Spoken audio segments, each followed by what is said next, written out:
again! It's over! He's done it again! Unbelievable! Oh, straight into the roof of the net. Nice one. Straight down the middle. So, Hello and welcome to Firstpost. I'm Rupha Ramani. Let's get started.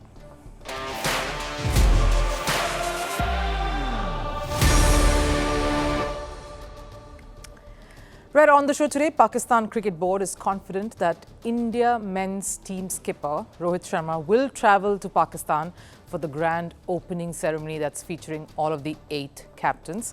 But where does the BCCI and the ICC stand in the matter? Cristiano Ronaldo, footballer, brand ambassador and entrepreneur, but will co-owner of a club title be added to that already exploding lineup? Big talks of the football superstar investing in the club that he left European football for, Saudi's Al-Nassr. And what is the secret behind Novak Djokovic's latest obsession? It's a Pikachu bag. He never goes anywhere in Melbourne without it. Is the reason superstitious, or is it a more of an emotional connect? First, let's take a look at the headlines on Sports 360. Starting with women's cricket, India beat Ireland by a record 304 runs to complete a 3-0 series sweep. This after Smriti Mandana and Pratika Rawal fired India to 435, their highest across men's and women's one-day internationals. Ireland were bowled out for just 134 runs. In tennis, world number 2 Iga Swiatek has advanced to the third round. The Pole defeated Rebecca Stramkova in straight sets. The match lasted just over an hour. Swiatek will next face Emma Raducanu. British Minister Stuart Andrew has asked the United Kingdom to stop funding World Anti-Doping Agency, or the WADA. This comes after the United States withheld their financial backing of WADA over the governing body's poor handling of the Chinese swimmers' doping case. On to football, Barcelona thrashed Real Betis 5-1 in the Copa del Rey round of 16. Lamine Yamal was the standout performer for Barca. He scored 1 goal and provided 2 assists. Barcelona's quarter-final opponent will be decided in a draw next week. And Ryan Reynolds has acquired Colombian football team LA Equidad. The sports venture is his latest, along with business partner Rob McElhenney. Before this, Reynolds and McElhenney have acquired stakes in Wrexham and Necaxa.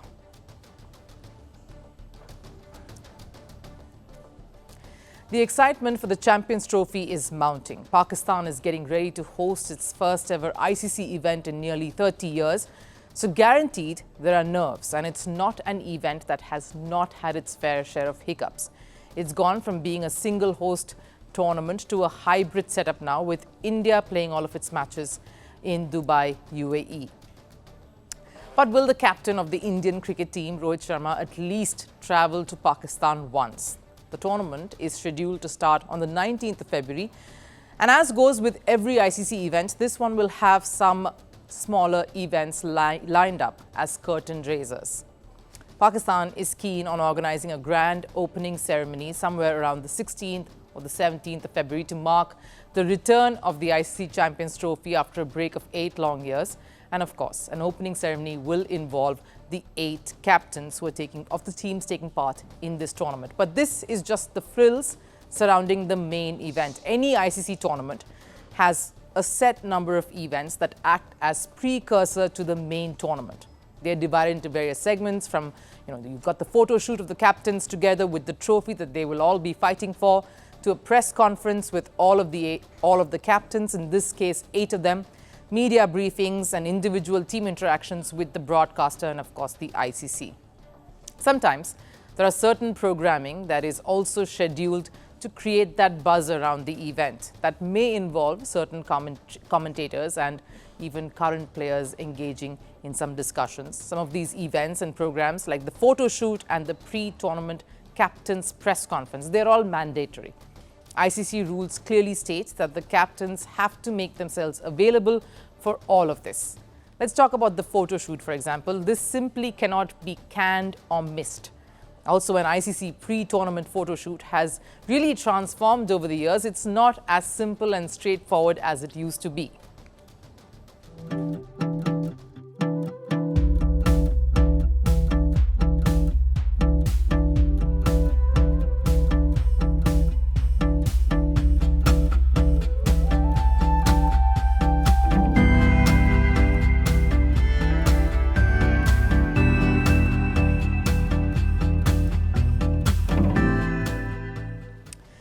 With time, it has also meant establishing the host country where the ICC event takes place.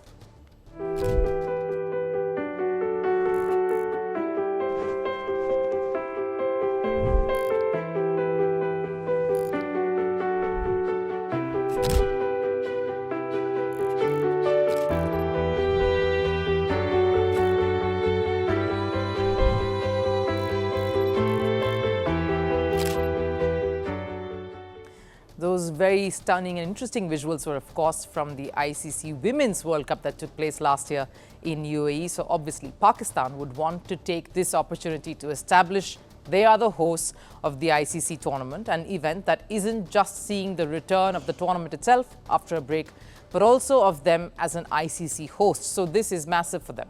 They seem to have got all the permissions and paperwork in place for these pre-tournament commitments to go ahead from the ICC, the government, and of course the different boards that are part of this tournament. But the big question, if it's a hybrid model anyway, and India matches are not in Pakistan, will India and the BCCI be all right with Rohit Sharma traveling to Pakistan? Even if it's just for a day or two. PCB, though, seems very hopeful. They truly believe that India and the ICC will make this happen and get an Indian captain to come over to Pakistan for the pre-tournament deliverables, the presser, the photo shoot, the works.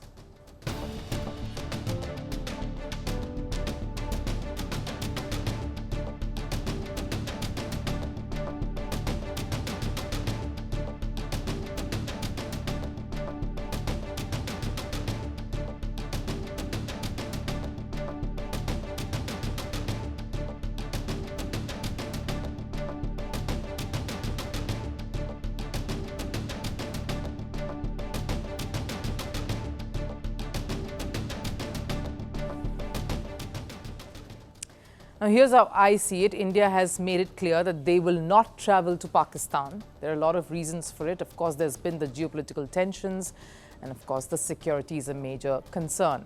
They will not travel for a bilateral event and definitely not for an ICC event either. That's now established. So how will they be okay with their captain traveling to Pakistan, even if it's for the mandatory photo shoot or pre-tournament events? PCCI has all the clout to say shift the whole photo shoot to the UAE, or if Pakistan cries foul, then maybe there will be two photo shoots, one in Pakistan with 7 captains and one in UAE with all 8. Oh wait, we are living in the time of AI and technology advancement that we are certain a hologram of Rohit Sharma could easily be generated in that photo shoot and everyone is happy. Now, I'm only kidding here, but there has to be some solution that should appease India and Pakistan without putting the ICC in a bit of a tough spot all over again. What about Rohit Sharma, though? Would he want to travel? What would he be interested in? Would he like to go to Pakistan for this? Pakistan former cricketer Basit Ali seems to know the answer to that. Will Rohit Sharma come to Pakistan? He should. He should come to the ICC event. I want him to come. And he would have the wish to come too. Maybe he will give a reason that the ties with Pakistan are not good. Maybe BCCI will give that reason. Of course, his guess is as good as yours and mine. Whatever that finally materializes has to be, of course, decided over the next few weeks. The other teams, meanwhile, have their plans in place. 6 of the 8 countries that is scheduled to participate in the ICC Champions Trophy have announced their squads. Just India and Pakistan haven't yet. The next few weeks promises some fireworks for sure, so get your popcorn ready and we'll get you, of course, all the ringside action. While his Portuguese team is rooting for another World Cup campaign with Cristiano Ronaldo at the helm, the Al-Nassr skipper is eyeing to put another tick mark in his checklist.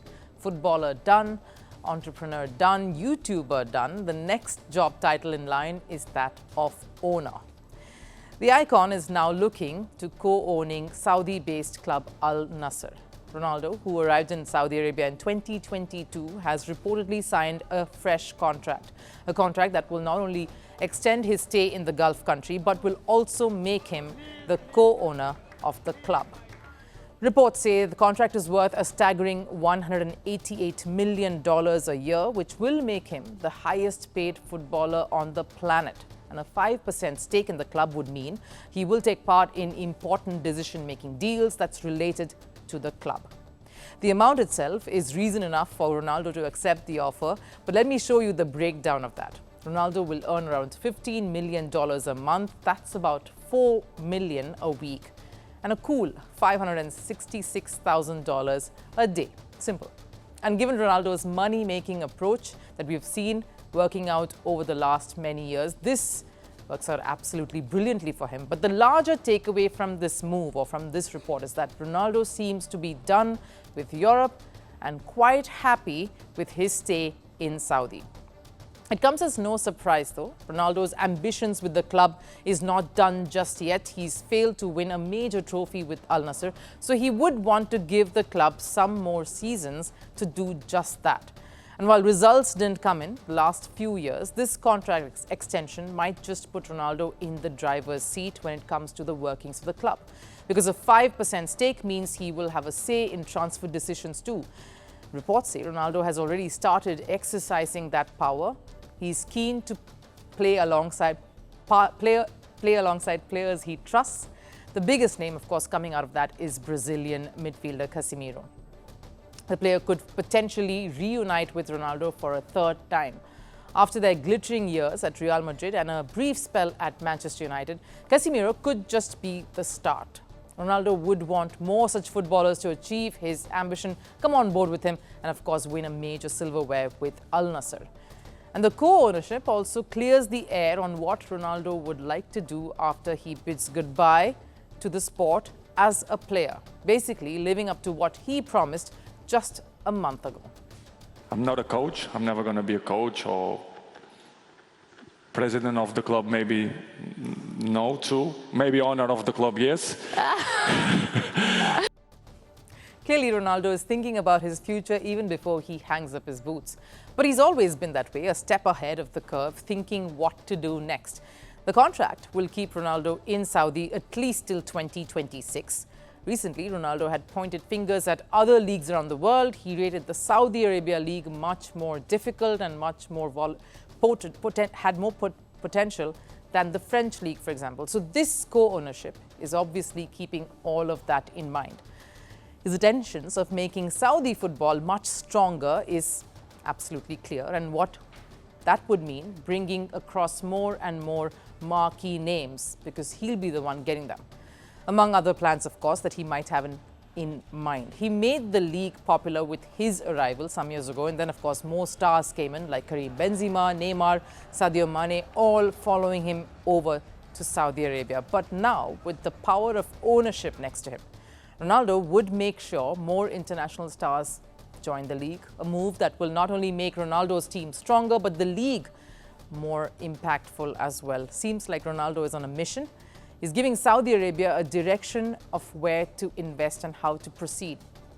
With Ronaldo's footballing genius and Saudi's deep pockets, the football world might see a massive upheaval. It might change the dynamics of the footballing world as we know it.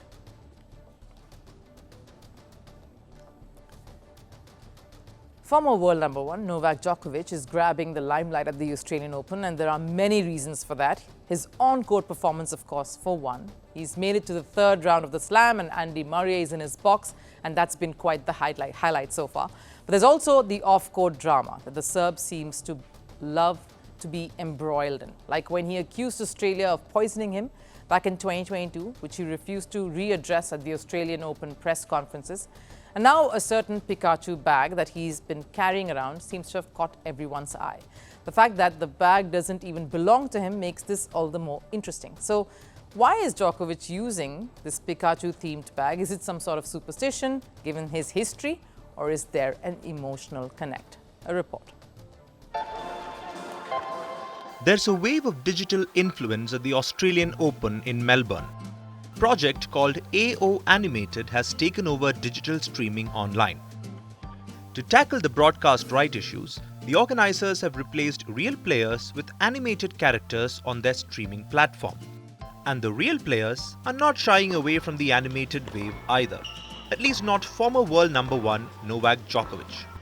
Djokovic seems rather attached to a Japanese anime character, Pikachu, synonymous with Pokemon, has become the Serbs' new favourite travel buddy.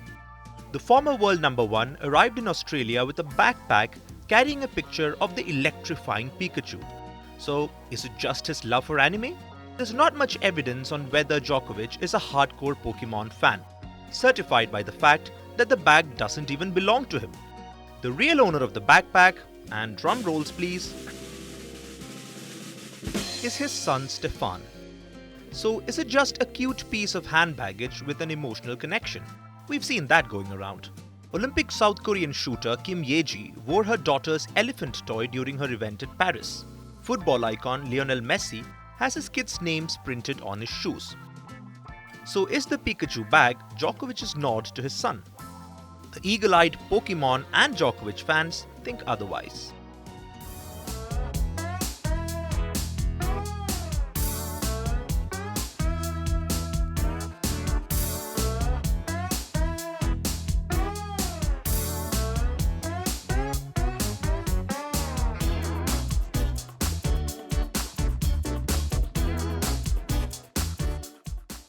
Many enthusiasts have dug deep to note that the iconic Pikachu is the 25th Pokemon on the digital encyclopedia Pokédex.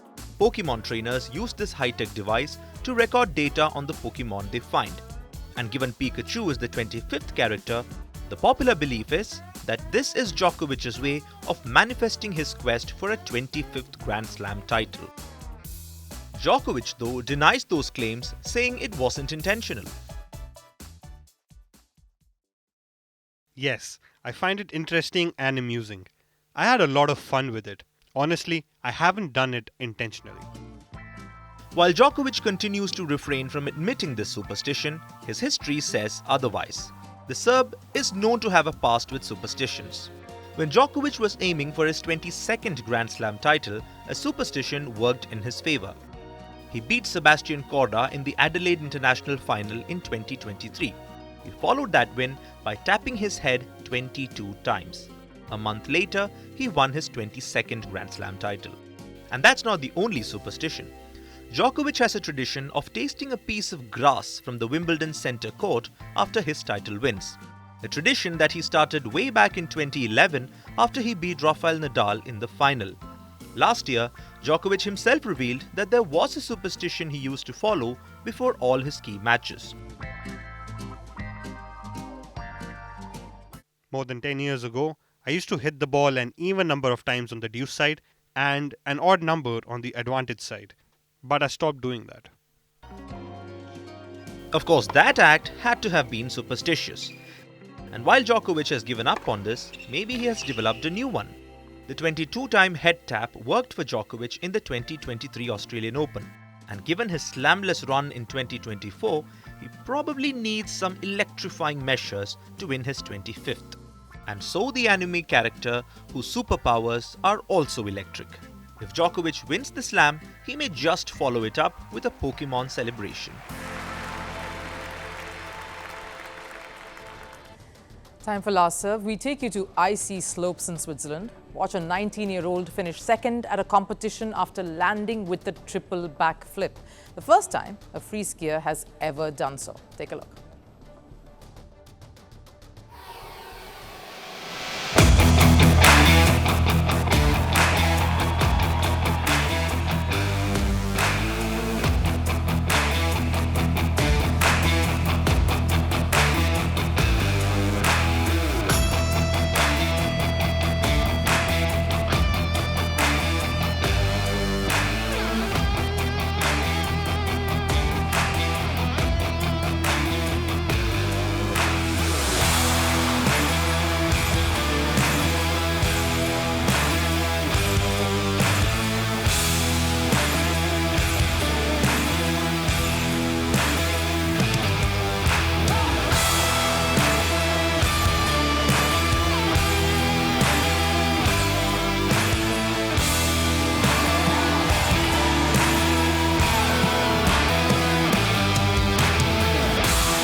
That wraps it up here on Firstpost. I'll of course see you again tomorrow. Till then, do take care. Bye-bye.